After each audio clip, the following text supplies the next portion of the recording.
Have you ever had someone ask you, what do you want to be when you grow up? How about trying to figure out what you even like to do?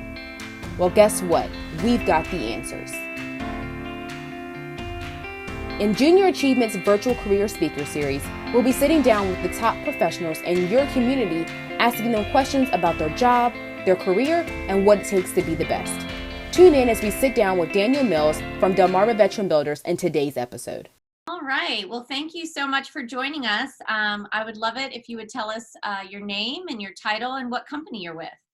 My name is Daniel Mills with Delmarva Veteran Builders. My title is Vice President of Business Development and Project Development. Awesome. And so that's a long title. We'll probably get to that a little bit later. But can you tell me exactly what it is that Delmarva Veteran Builders does? Yeah, we are a commercial construction company and a construction management company that operates out of Salisbury, Maryland, but covers the Eastern Shore or the Delmarva Peninsula in commercial construction. We basically do projects from Accomack County, Virginia to Middletown, Smyrna, Middletown, Delaware, east into Ocean City. So think of the peninsula and we cover it. Yep. Oh, that's amazing. So tell me some cool projects that we might see on the road or around Delmarva. We're on our 7th Royal Farms that we've done for them. So chances are, if you pass it, we probably did it. Some school work, we did a great project at Pinehurst Elementary this past summer that turned out awesome. It was an office renovation and a little bit of a headquarters renovation for their staff. That was great. And we built hotels in Ocean City and Rehoboth. So we pretty much think of a cool project and we probably had a part of it. What kind of careers are then within your company? That sounds like you need a lot of different types of careers. Yeah, we pretty much have everything in the full gauntlet of careers. We have, you obviously have our superintendents who are on our sites every single day, managing day-to-day operations for a project. We have project managers who work out of the office who handle construction schedules and contracts and those type of things. We have accounting who handles all of our accounts receivable, accounts payable.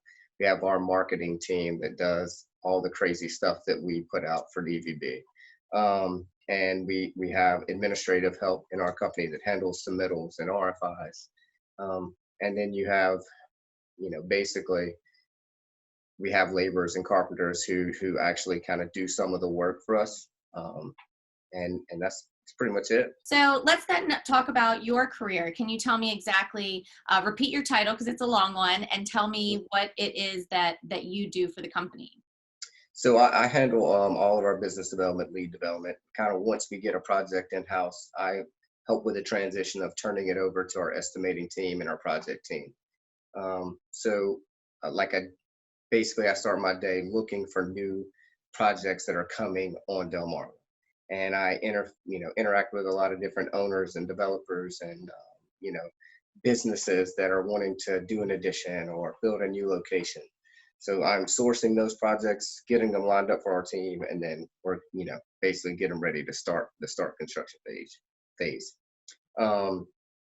I got my start in DVB as basically not very good carpenter.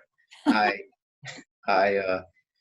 had, my whole deal was I did residential construction before I left for the Air Force. And when we moved back here, moved here, this was an opportunity that was presented to me by Chris Eccleston, our founder, to start with knowing that I'd move into a project manager role as a carpenter at the Academic Commons at Salisbury University. So I always say, a beautiful project. Wow. Yes, that was a great project. Ton of learning experiences coming from residential to doing one of probably the largest commercial projects on the shore at the time. Huge learning experience. Like I said, I wasn't a very good carpenter, but I, within a couple months, moved up into the role of taking it over as a project manager and have worked my way up to being, a part owner in the company. So that's the big benefit that people can have in this industry. I mean, if you're willing to start as a laborer or carpenter, you can work your way up. If you got the right attitude and work ethic, you can work your way up to any role in the company. So you talked a little bit about leads, and if somebody doesn't know what the word leads are, you're looking for sales opportunities or project opportunities.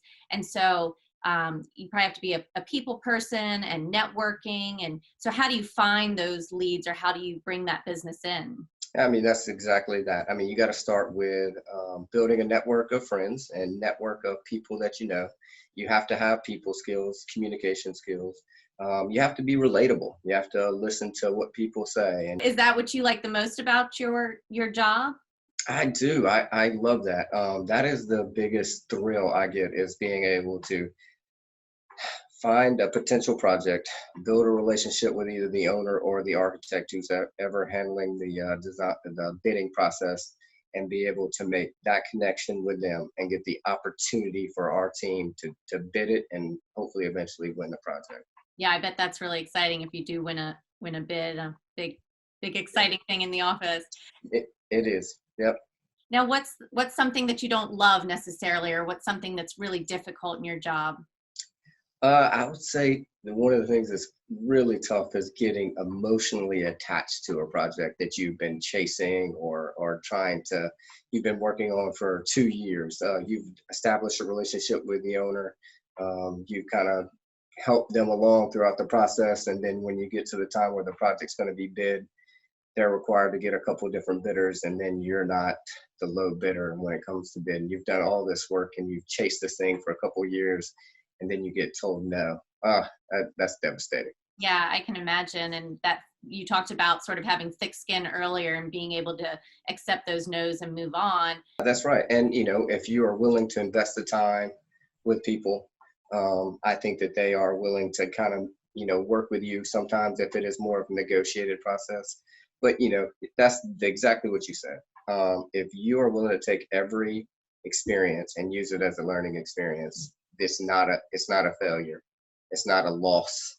It's really just a learning experience, and treat it as that and move on to the next one. Yeah, absolutely. Another form of life advice that would be great in any job, not necessarily. Absolutely. And that's a really interesting way to think about it. And that's a great segue into talking a little bit about what advice you could give to somebody, not necessarily for the interview, but for your career and industry in general. I think the biggest advice that I could give people is look at the two things you can control: your attitude and your effort. If you have the right attitude and you have tremendous effort in whatever you're doing, I think that you will be successful, 100%. Yeah. Yeah, attitude certainly gets you far. So is there anything that you want to add that you might want to share with somebody who's looking at this industry that you think they might need to know? Yeah, I think in this industry right now, you're going to see a continued labor shortage. You're going to see superintendents that are retiring, and even in all the way down through the trades: the electrician, the plumbers, the mechanical guys, the HVAC, electricians.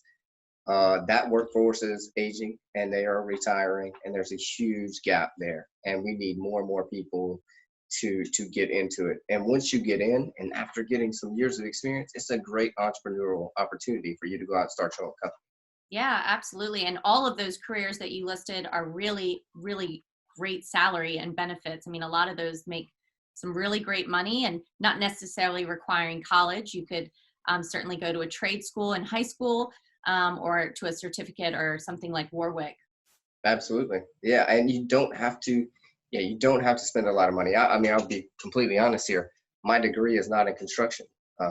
My background started out in secondary education and completely changed it to Homeland Security and terrorism planning while I was in the Air Force. But I went back to my roots, something I did while I was in high school and college, as a job.